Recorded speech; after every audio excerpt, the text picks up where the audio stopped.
All right, welcome everyone. We're Semblance of Sanity. I'm Caleb. I'm Jacob. And we're here for Noragami, Season 2, Episode 4. Last episode was a bit of a doozy. We had a few things happening there. Quite a few things happening. We had a massive development at Bishamon's estate. Kazuma has been kicked out of the estate, but he has not been relinquished as her regalia as of yet. I don't take from you your power, but I cast you out. Exactly. Yep. Yeah, and what's kind of exciting about that is that gives us a little bit of info into maybe what's going on with Kugaha, and maybe Other a little than bit nutting whenever something like that happens. Yeah, that was crazy. But we saw the power in a named regalia being, the power in a regalia that you don't know the name of. Right, that whole thing. Fighting too. someone with a regalia that they do know the true name of. And, and it kind of launched this whole discussion in between videos of Jacob and I talking about fantasy series with true names and stuff and how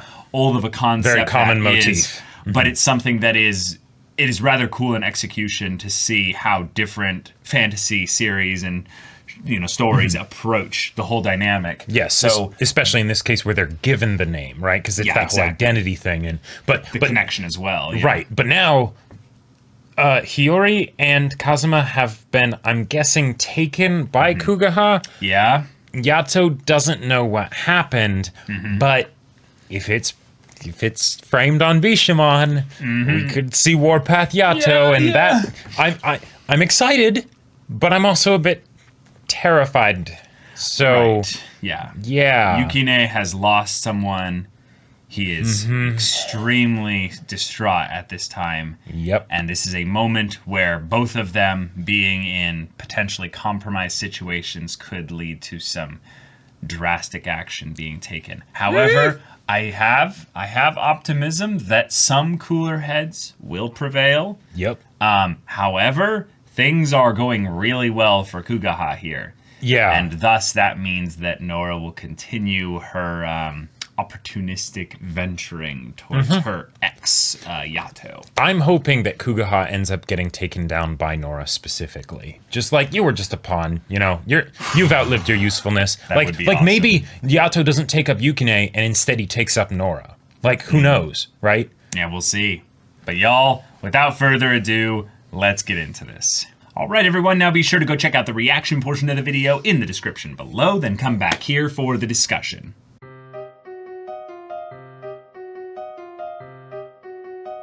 Damn. Wow. Okay. I really don't want this show to go into a future without Yukine. Yeah. So I almost feel like I can't accept any kind of Yukine died here at the end of this episode because I just that doesn't compute with me. So I'm in complete and total denial. Same. They're gonna fake us out. Yeah, and he's gonna come back as like two shorter blades or something like that, or he'll just need some time to recover and he can't be summoned. But there's a weird disconnect in my mind that's keeping me from being worried about Yukine because he was a sword at the time. But they showed us literally how all the other regalia getting hit and nicked in specific ways was something that hurt them. And then he gets broken in half. Yeah, and then Yukine being like, I don't want to hurt them. They're people, they're regalia. I could kill them. So it is kind of like saying, no, Yukine might have just died. And this show might literally be the kind of show where it's like, oh, you think we have to have plot armor surrounding our characters? Yeah. No, Yukine's just dead. No, I'd be like... Yeah. Didn't you realize this was the semi-early, super tragic character death that launches the motivations for the characters and the whole rest of the show? And this is kind of what Nora wanted anyway. Yeah. No, this was all build up because Hiyori would end up needing to be made a regalia when she dies because of being separated, and then that's where the real story starts. No. Hold on. No. It's a family. There's three of them. Yep. You don't break the rule of three. You don't break the rule of three. Those characters have to stay until the end of the series. So that's just the way it goes. But that was pretty definitive. I don't think so. I think yes, it's at the end of the episode. So and when something's at the end of the episode, that generally means that it can be done as a cliffhanger, and then you don't. Because you don't see the until the next episode, we have no definitive confirmation of whether or not Yukine is alive or dead. So The rest of the episode, though, we spent basically a huge majority of it with Kazuma learning about his and Bishamon's interactions in the past with Yato. Now, let's talk about that. Yato was asked to kill all of Bishamon's clan who were turning on each other because of a sting of blight that happened to Bishamon, and then ended up killing each other, thus turning into phantoms because of the negativity, the aggression, the hatred, all that stuff. Kazuma goes to Yato. Yeah. And begs for Bishamon to be saved by him slaughtering the entire clan. Right. That's perfect. It is. Yeah, I love it. I'm so glad that it also wasn't something that Kazuma first thought of. It was the other person that sort of brought it up, and then him in his desperation, it's like, oh, that could help. That could help. That's what would need to be done in a situation like this where it really goes to shit. All killing each other. Yeah. All right. Okay. I'll do it. Yeah. But of course, Bishamon's, Vina's in enough pressure as it is. There is no way you would want to tell her something like that. Because, with these kinds of things in stories, whenever the character is keeping something from the other character that's their trusted compatriot, that, and they depend on each other. Yep. I really need to be sold on why they're keeping it from them in the first place. Yes. Because what it can come off as, if it's not something like this that is seriously mind-breaking potentially, you don't want to tell them about it, is that they don't actually trust the strength of the connection, right? Yep. So that can really make it feel sort of like, oh no, this is just, it ends up just sort of turning into melodrama. In this case, no, she's got way more than enough on her plate as is. There is no way he's going to tell her that that's what happened, right? Yeah. Also, think about the idea that Bishamon knew that they were turning into phantoms. Yeah. Didn't want them to be killed. Kazuma probably found that out at some point and realized, oh no, this is something where she's gonna end up doing the same thing again. Oh, look, she did. Yep. She went out and grabbed a whole nother clan, in some ways in a way that was destined to fail because it was so wrapped up in the loss and the pain of the past. So therefore, Kazuma is doing everything he can as a diligent servant and friend of hers to basically manage everything so that she doesn't end up in that situation again and go through all that pain. Yep. Because ultimately he can't control her. Nope. He's in some ways too mature to think he could do that. But he can try and control everything around her, basically. Which is something that was also destined to fail. That in and of itself might have perpetuated just another instance of this, even if Kugaha didn't exist. Right, because people didn't feel comfortable bringing stuff up. Even if they weren't bringing it up to Bishamon, I could totally see it being something where he's like, hey, anything that, happens, just bring it through me and you can bring up anything you want to me. I want to hear about that stuff, but we just can't bring it up to her, And then I'll act as sort of the checks and balance, the first line of defense. Right. And there's two reasons as to why this is something that's worth, talking about from different angles, and they each kind of focus on the different angle. This wouldn't be a problem if Bishamon only took on so many regalia. Sure. But because she takes on so many, she does have to have checks and balances with how she interacts with all of them, because she can't actually interact with all of them. Right. That is something that feels almost entirely super relevant for anyone that has some group that they're the leader of, that they have some elements of a relationship, with in some level, because there's statistics brought up on this before you need to start delegating, roles within an organization of this nature. And I think the number is somewhere around 6. I think 6 is the number upon which that you can basically manage some kind of a healthy dynamic with one leader before you start needing to delegate. And it's not like you need to delegate a ton once you go above 6, but it's from 6 to 20. that's where the next range of is you need like at least one more person to help delegate some things there. But then it starts exponentially increasing as you move up. And eventually, like, because in the Roman Empire, there was their whole thing of the centurion, where it was like, you can't really have one person lead more than like 100 troops, or 120 or something like that. So, and that's in a soldier environment where there's a very clear where it's discipline and it's go here, do this, fight this way, right? Yeah. You don't exactly necessarily have relationships with all your men. No, you have almost no relationships in general. That's not a family. That's a military unit where every single soldier got the same basic level of training to basically drill into their minds a lot of uniform, loyalty, and following orders and all that. Yep. And this is something that, in Bishamon's case, she's got more than that. She's got more than that. And she's trying to also have them be a family. And the military squad thing within it. Yeah. So it's all kinds of issues that could come up that makes Kazuma and some of the others in the group entirely necessary in order to have any semblance of cohesion.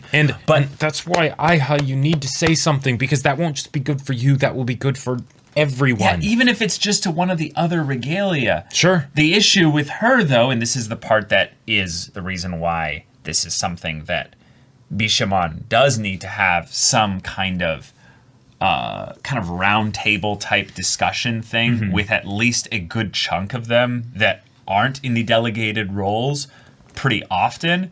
And that is because, at the very least, there's going to be moments where people will bring something up that the oversight committee delegates or what have you didn't notice, and then that can be addressed. Right. You need managers for the non-battle regalia that can then bring up that the general conditions of everybody and how people are doing and stuff. Yeah. Right. And yet this is all exponentially made more intense because of the spiritual connection between the regalia's thoughts, feelings, emotions, wills, and all that, and their god, their master. And then on top of that, Kugaha. Yeah, and then of course, you have an actual malicious intent going in there the middle of it. Yep. So yeah, this is all something that was just had to go from bad to worse. Yep. But what we know now from Kazuma is a lot of the motivations as to why Bishamon has held on to this so much. There is so much that is packed within this little backstory exposition here. Imagine if you're Bishamon, right, and you realize that your clan died because of you. Yeah. But also, this is something that, while you didn't necessarily weren't able to perceive this happening, this is something where one of your own somehow, I don't think she necessarily knows that Kazuma is the one that did this. Sure. I think he intentionally is making the point that he didn't tell her that he did this. That was what you were thinking too, right? Oh, yeah. I definitely don't think he told her. But somehow Yato found out about this. Probably, she assumes, because of a massive phantom abomination coming up out of nowhere. Right. But despite all that, there were some that were still, in their regalia forms, just they were out, they were mid-transformation, basically. Right. Yeah. And she's in the middle of this, watching this happen, completely powerless to do anything. So even if she doesn't blame herself for the chaos stuff going about, she blames herself for not being able to save them when they were in this moment here. And by the way, because they're her family. I think that's a really great callback to when we see her in the beginning of season 2 and she makes the new regalia. Yep. It was turning into a phantom. It had the blight on it, right? Yeah. And she literally cuts it out. Because she would cut them out of the phantom stuff if she could have. If she could have. Yep. Because back then, I'm guessing that the general policy would have been very similar to what Yato did, right? That's why the old lady basically said, no, if it gets, to some crazy point, that's what you do. You bring in the god of calamity with the Nora and you just carve it all away. Yep. Yeah, not to save it, to purge it. Well, right, to purge it so that then the rest remaining might be saved. Exactly, right. But so even if there's something salvageable, and that's why we need to find out where it is exactly so we can be precise rather than just hitting everything. Yeah, because we've now started to see what happens when a regalia starts to turn into a phantom. It's bad. Yeah. And it probably has a lot to do with the fact that they are granted access to a god's power And in some measure, yeah. Yeah, and thus, because there is no unnaming that happens before they turn into a phantom, right? The phantom that they turn into is like a named being. Like there's all kinds of stuff that I could see being issues with that, but we didn't really go into that into the world building sense. We just saw a visual berserk level monstrosity that Yato had to strike down. Though it was rather chilling to see Yato and Nora so chill together at that point in the cast, where Kazuma's like, "Please save us," and that's the thing. Yato did save them. Yato not only saved Bishamon, but because Bishamon lived, every single one of these regalia that were then also saved because of her owe their lives to Yato. So from Kazuma's perspective, he sees Yato as, in some ways, the father of this whole family. The one that is like their benefactor that they didn't necessarily deserve, but they needed at that the anonymous donor to the orphanage kind of a thing, Right. That has no ill will or anything, just wants to see there be, no... I guess that's the weird thing, is that Yato wasn't doing this out of some benevolence or anything like that. I think it kind of was, though, because he couldn't pay him. It was no. But that's to a begging spirit. It had nothing to do with Bishamon's clan or anything like that. Right. Like he had no necessarily a relationship with them. Nope. He just was moved by the story, by the plea of the person Kazuma. In front of him. Yeah. So he definitely has a heart, like for sure. Even though he was a ruthless murderer at the time. But I think it's something that needs to be addressed, because the fact that Kazuma did move Yato in that way, when everyone else's stories about Yato from back then are the beast with the Nora. Right. We don't know everything. We don't know everything about Yato from back then. And so I'm going to go out on a limb here. This is totally unfounded, know. But you're getting vibes. But one of the questions I've had in this series is what caused Yato to change, right?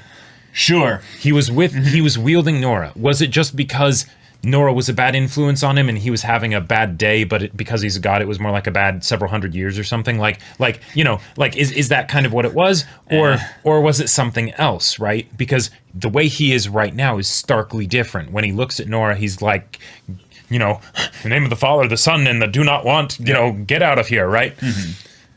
So what caused that change of heart? Yeah, I don't know. What if it was Kazuma coming to him and begging him? And here, Yato did something not because he was just going to be the god of calamity and someone was paying him or whatever, something like that, but because this person really looked like they needed help. Yeah. And then he got a taste for it. Yeah, I feel like there's more that we can get into than just that. Because I don't feel like it would be something as simple as that. Not to say that it's something that's trivial, but it's that Yato's good deeds that he's been doing seem far too penance, kind of, or they seem way far too general, if that makes sense. Meaning that it wasn't something specific that sent him into this thing there. It was a long, arduous, slow thing of realizing, what kind of god he wanted to be or something like that. I don't feel like it would be a single thing that would just shock him out of the god of war and calamity. I mean, I'll agree to disagree on that one, but I mean, it totally could be. But regardless, either way, his path since then has been the one of the very slow, doing little things here and there, pretty much whatever he can. And then now he's in a situation where, well, Hiyori's in danger. There's no question about it. Yeah. And we have a perfect setup from Kugaha to where he would believe that Bishamon had actually taken Hiyori. Yep. And I liked the little subtle difference here in that when he goes up to Yukine, he doesn't feel like he's unhinged. Yeah. He feels like he's saying, "Hey, we're going to go get our friend back, so let's crack some skulls. That's not, let's go slaughter their clan. Right, and it's not, you will come with me, you know. Right, that's not a beast. Right. That's someone who's just determined. Yep. And I really, really like the idea that Yato's kindness, if you will, towards his relationship with Hiyori is one that might be ending up getting paralleled with someone who, you know, has constantly been out there trying to save as many as they can.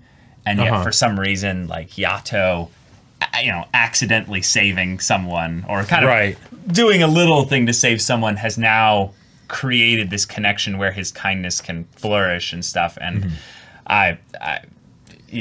we just need someone to start playing like that one song from the Goofy movie of "If You Could See Inside My Heart." Oh my God.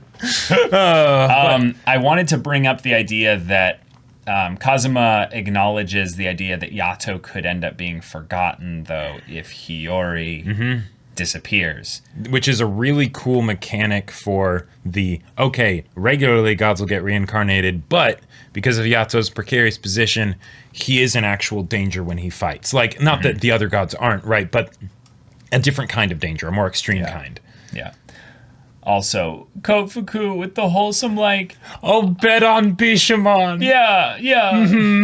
Yeah. Like, and it's something where we don't really want either of them to lose. No. But it's the idea that Kofuku doesn't understand the situation really that well, but she's like, no, I don't want Yato to lose. I'll do what I can, but I can't leave here because you know how that goes. Yeah, like, storms will go crazy. People will die. Lots of people will die. I also liked that Yato basically went to his kind of his stern, awkward, you know, peer of a god, and went and had this little moment of like, I need your help. And he's like, okay, but you know, I cannot be involved with this in the, you know, I can't have this go back to me. I need you to make some promises. And it's the thing of where he's like, oh, no, don't worry. I have no problem burning any bridges here in order to save her. Because in some ways she's like my last remaining bridge to everything else. And after they leave, the bit of like, but that's so strange for the noble Bishamon to, you know, to stoop to kidnapping, you know, and it's like, yes, it is. And unfortunately, this is another thing that I really like about how this confrontation was handled. There are certain things that could be said that would stop the conflict, right? Like, even from the combatants, you know, if they say, you know, if Yato's like, you took Hiyori, you took Kazuma, right? What? No, I didn't. What? No, I didn't. You know, well, that's literally what was said, Jacob. Well, almost. Yato was like, where's Hiyori? But of course, Bishamon, one, isn't going to respond to that because this is the object of her hatred. And while she would be pissed about Kazuma potentially being gone, one, she's already seen Kazuma as having betrayed her, so she's not as interested in that. And two, there's something way more important, which is the fact that her entire clan was slaughtered by this guy. So her response is not going to be about Kazuma, the recent thing. It's going to be about the more important thing to her.